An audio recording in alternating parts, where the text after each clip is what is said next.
জান আমার স্যুটটা কই রাখছো? আমার মুখে। কি?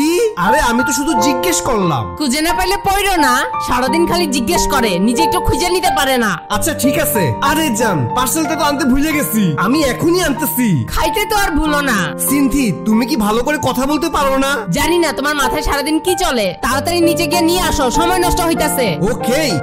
আজকে রাতে কি রান্না হইতাছে? জান নিজে দেখতে পারো না এত তরকারি আনলাম?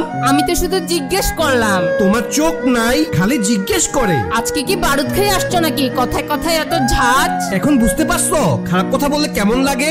স্বামী স্ত্রীর মধ্যে সম্পর্কটা সবচেয়ে বেশি নষ্ট হয় এই খারাপ ভাবে কথা বলার জন্য। সবচেয়ে কাছের মানুষ হয়েও আমরা একে অপরকে সবচেয়ে বেশি কষ্ট দেওয়ার মতো কথা বলি। আমাদের সমস্যাগুলি কিন্তু সমাধান করা যায়, শুধু কথা বলার ধরনটা পাল্টাইতে হবে। জান এটা পড়ো, এটা সুন্দর। তুমি যা বলো।